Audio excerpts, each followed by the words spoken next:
Friends, welcome to my YouTube channel. अगर आप लोगों को मेरी चैनल की स्टोरीज अच्छी लगी तो लाइक शेयर सब्सक्राइब जरूर से जरूर करना। बेल आइकन बटन भी प्रेस कर देना। मेरा नाम रेहाना है। मैं अपने सिस्टर के घर की एक स्टोरी आप लोगों के साथ शेयर करना चाहती हूँ। मेरे जीजू सऊदी अरब में जॉब किया करते थे। मेरे सिस्टर की शादी हुई। शादी के आफ्टर 3 मंथ्स मेरी सिस्टर को जीजू अपने साथ ले जाने के लिए सारे जो कागजात होते हैं बनवा लिया। बनाने के बाद वो मेरे लिए भी मेरा भी पासपोर्ट वगैरह वीज़ा सब कुछ तैयार कर चुके थे, क्योंकि मैं भी अपनी सिस के साथ वहीं पे जाना चाहती थी। तो मैं भी चली गई। ऐसे में मैं एक बात आप लोगों को कहती जाऊँ, मेरी जो मॉम है, हम दोनों बहनों की मॉम हमारी स्टेप मदर है। हमारी ओन मॉम जो है, अपनी मॉम, हम बहुत छोटे छोटे थे तभी वो गुजर गई थी।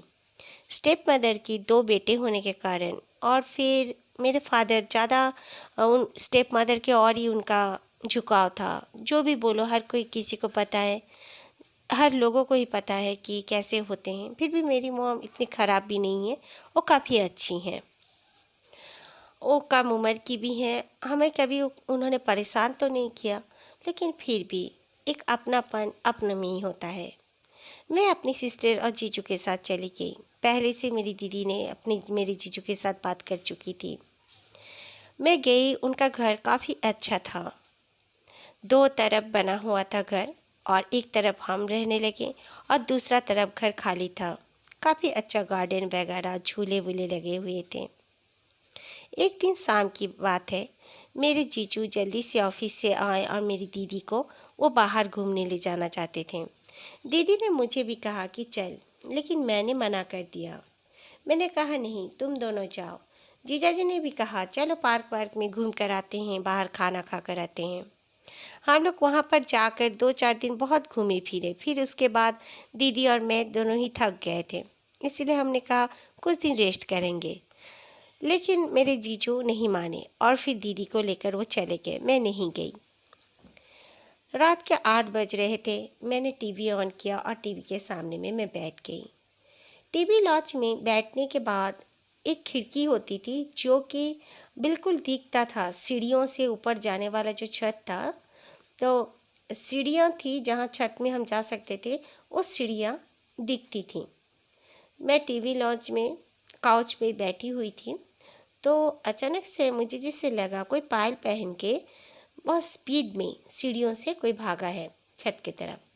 मैं तो दंग रह गई कि कौन आ सकता है, क्योंकि पड़ोस वाले जो वो घर खाली थी, हमारा घर में ही बस हम लोग थे।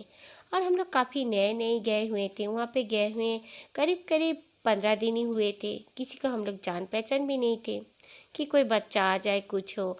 या तो गेट जो था, सामने का जो गेट खोल कर आना पड़ता था, वो गेट काफ़ी हैवी थी। अगर खोलता भी कोई तो गेट खोलने से आवाज़ आया करता था। दीदी चूचू जाने के बाद मैंने गेट को बंद कर दिया था, लेकिन मैंने देखा कोई दिखा नहीं। मैं खड़ी होकर भी देखी, फिर मैं बैठ गई। अचानक से फिर लगा कोई जैसे नीचे उतरा है। मैं तभी तुरंत दरवाज़ा को खोल दी। काफ़ी रात हो चुकी थी, बाहर पूरी तरह सन्नाटा था, कहीं कोई शोर शराबा कुछ नहीं। एक आदमी भी मुझे बाहर नजर नहीं आया। मुझे थोड़ा सा घबराहट से हुई। मैंने दरवाज़ा बंद किया और मैं फिर से बैठ के टीवी देखने लगी। मैं बैठी ही थी कि अचानक से लाइट ऑफ हो गई। अब तो काफ़ी हॉरिबल सीन हो चुका था। मैं काफ़ी डरने लगी थी, लेकिन फिर भी मैंने साहस करके मैं किचन की तरफ गई। किचन में दीदी कैंडल और मैच बॉक्स वगैरह रखा करती थी, मैंने देखा था। मैं वहाँ पर जाके जल्दी से कैंडल को उठाई। अपना फ़ोन का टॉर्च मैंने फ्लैश लाइट ऑन कर लिया था। मैं कैंडल को लाने के बाद मैंने उसे ऑन किया और टेबल पर रख दिया। टेबल पर मैं रखते ही लाइट आ गई। लाइट आते ही फिर जैसे लगा सीढ़ियों के ऊपर कोई भाग के गया है। अब मैं काफ़ी डर चुकी थी। मैंने जल्दी से दीदी को फ़ोन लगाया। दीदी को फ़ोन लगाने के बाद दीदी जल्दी से फ़ोन उठा भी ली तुरंत और कहा कि क्या बात है। मैंने कहा मुझे बहुत डर लग रहा है, मैं अकेले 1 सेकंड के लिए यहाँ पर नहीं रह सकती। तो मेरी दीदी बोली ठीक है, चिंता मत कर, हम लोग घर के पास ही हैं।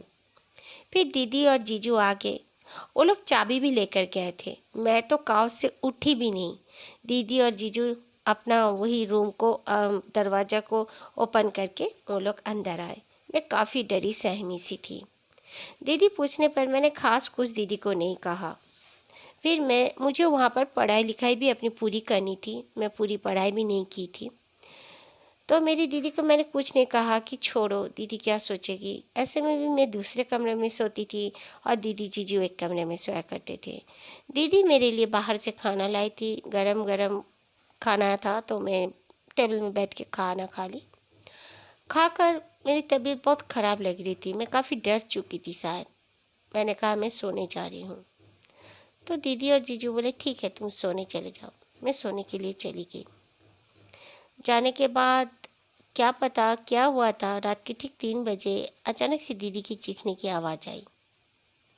तो मैं उठकर आ गई। मैं देखने आई कि दीदी क्यों चीख रही। तो मैंने देखा जीजू भी उसके पास हैं और जीजू उसको उठा रहे हैं। वो टीवी लॉन्च में पड़ी हुई थी, बेहोश थी। मैंने जीजू को पूछने पर जीजू ने कहा मुझे मदद करो, उठाओ इसे। उठाकर उसके कमरे में हम दोनों लेकर गए और उसके मुंह में पानी छिड़का। पानी छिड़कने के कुछ मिनट बाद दीदी को होश आया और दीदी होश में आने के बाद बोलने लगी कि मैं जब सो रही थी, मैं आराम से सो रही थी, कोई प्रॉब्लम नहीं था, मैं जागी भी नहीं थी। मुझे अचानक से लगा कि तू मुझे बुला रही है, यानी कि मैं दीदी को बुला रही हूँ और दीदी को बहुत ज़ोर ज़ोर से हिलाकर मैं उठा रही हूँ। तो दीदी उठ गई। उठ के जब बैठी तो दीदी देखी कि मैं पीछे मुड़ गई हूँ। पीछे मुड़ के मैं दीदी के कमरे से निकलने लगी। तो दीदी ने मुझे कहा भी क्या बात है, तू कहाँ जा रही है, कुछ काम है क्या। ऐसे बोलने भी लगी। दीदी मेरे पीछे पीछे आने लगी। तो दीदी बोलते बोलते मैं दरवाजे के पास जाकर, दीदी जब टीवी लॉन्च के पास आई मेरे पास, तो मैं दरवाजे से आर पार होकर गायब हो गई। दीदी ये देखकर काफ़ी डर गई और बेहोश हो गई थी। दीदी ऐसे में भी काफ़ी डरपोक थी। तो मैंने कहा दीदी ये बात सच हो सकता है, क्योंकि मैंने भी शाम को इस तरह कुछ देखा, सीन इस तरह हो रहा था, इसीलिए मैंने आप दोनों को जल्दी आने के लिए कहा। तो दीदी ने कहा कि तूने मुझे बताया क्यों नहीं। लेकिन हम लोग उस घर में करीब करीब आए हुए 14-15 दिन हो चुके थे। इतना दिन ऐसा कुछ भी नहीं हुआ था। अचानक से उसी दिन हमारे साथ ऐसा हुआ। फिर मैं भी डर चुकी थी। मैंने कहा मैं भी आपके कमरे में सो जाती हूँ। मैंने नीचे एक मैट्रेस बिछाया और मैं वहीं पे सो गई। जीजू ने कहा तुम दोनों सिस्टर एक साथ सो जाओ बेड में, मैं नीचे सो जाता हूँ। लेकिन मैं नहीं मानी। मैंने कहा नहीं, मैं नीचे सोती हूँ। मैं सोई हुई थी तो अचानक से जैसे लगा उसी दिन मैं सो गई थी गहरी नींद में। तब शायद भोर 5 बज चुके थे।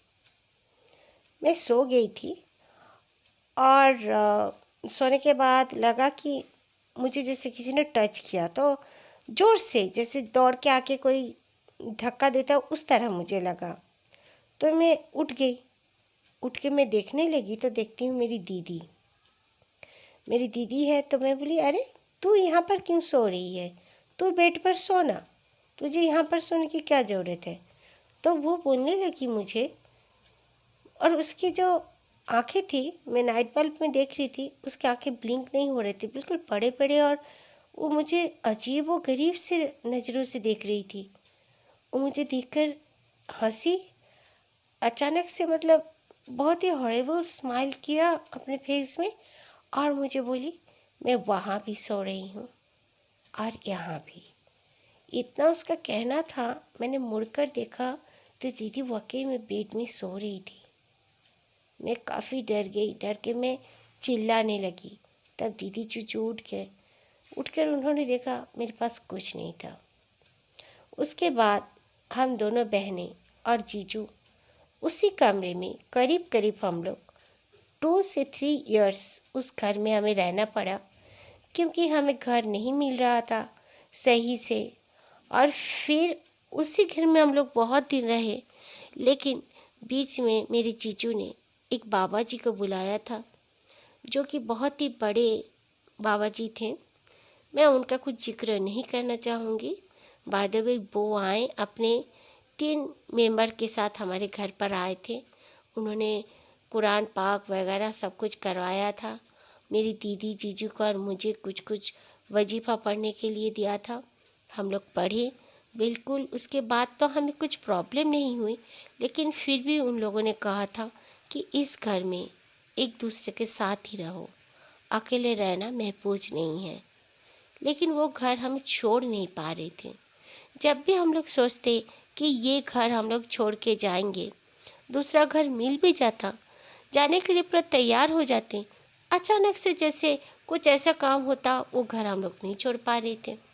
अजीबोगरीब बात थी। और एक बात इंसिडेंट हुआ था इस बीच।